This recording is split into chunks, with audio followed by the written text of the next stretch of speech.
The rise of Adolf Hitler in 1933 marked the beginning of one of the darkest and most oppressive regimes in modern history. Nazi Germany, under the iron grip of Hitler and his Nazi party, quickly transformed from a struggling republic into a totalitarian state. The initial years of the Nazi regime were marked by both hope and terror, depending on who you asked. While some Germans saw Hitler as a savior who would pull them out of economic despair, others, Jews, political dissidents, and minority groups, found themselves living in a nightmare of persecution and violence. The promise of revival. In January 1933, when Hitler was appointed Chancellor of Germany, the country was still reeling from the devastating effects of the Great Depression. Unemployment was rampant, inflation was high, and the democratic Weimar Republic seemed incapable of resolving the nation's problems. Hitler's rise to power offered the German people a message of revival. He promised to restore Germany's economy, rebuild its military, and restore national pride after the humiliating defeat in World War I and the harsh terms of the Treaty of Versailles. The Nazi Party, with its rhetoric of unity, discipline, and national strength, was a stark contrast to the chaos and disorganization that had characterized the preceding years. Hitler's speeches focused on restoring order and prosperity to Germany, and many Germans, desperate for change, bought into his vision.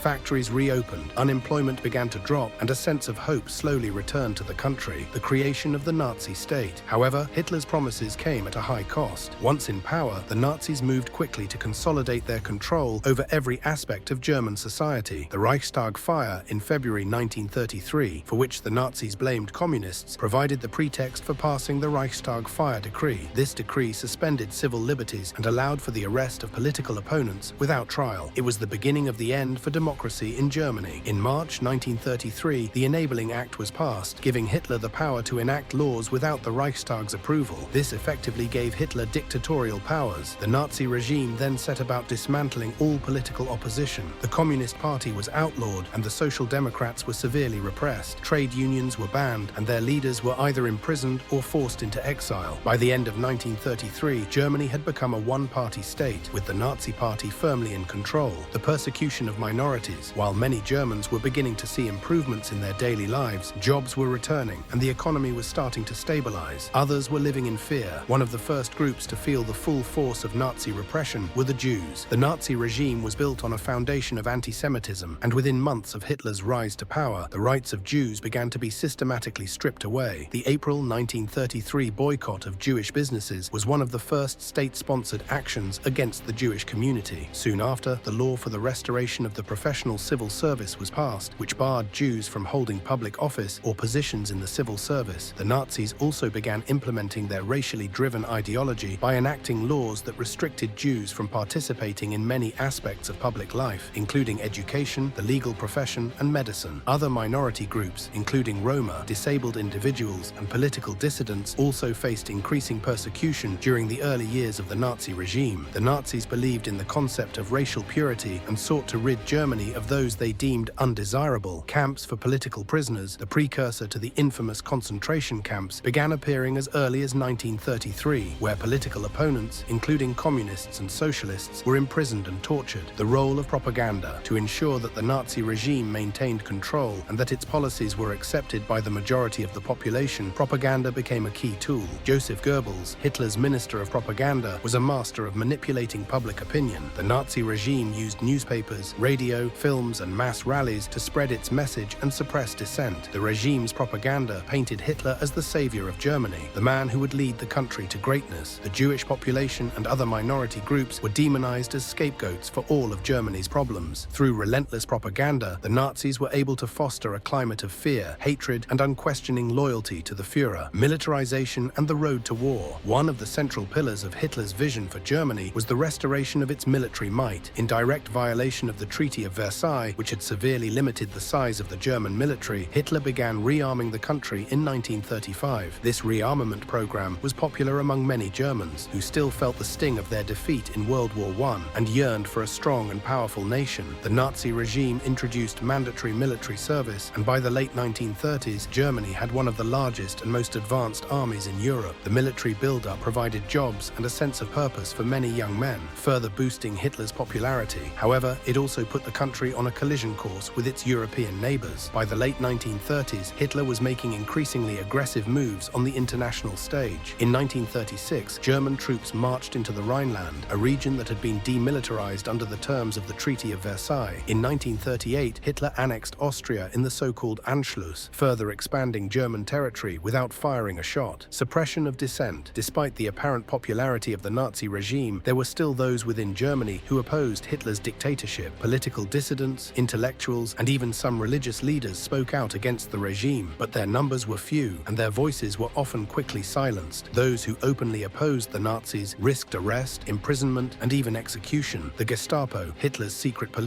became infamous for its ruthless tactics. Informants were everywhere, and even the slightest hint of opposition could result in an individual being reported, arrested, and sent to one of the growing network of concentration camps. Fear permeated every level of society, ensuring that even those who had reservations about the regime remained silent. The cult of Hitler. By the end of the 1930s, Hitler had successfully cultivated a cult of personality around himself. He was no longer just the leader of the Nazi Party, he was the embodiment of Germany's resurgence. The Nazi regime promoted an image of Hitler as a near-messianic figure who had rescued Germany from the brink of collapse. This image was reinforced through mass rallies, propaganda films, and even school textbooks. Children were indoctrinated from an early age, with groups like the Hitler Youth becoming central to the regime's efforts to mold the next generation of loyal Nazis. For many young Germans, Hitler was a figure of almost godlike reverence, and they were willing to follow him without question. Conclusion. The first years of life in Nazi Germany were a time of transformation, both for the country and its people. For some, it was a period of economic recovery, national pride, and restored military might. For others, particularly Jews, political dissidents, and minority groups, it was a time of fear, persecution, and brutality. As Hitler's power grew, so too did the regime's capacity for violence, setting the stage for the horrors of World War II.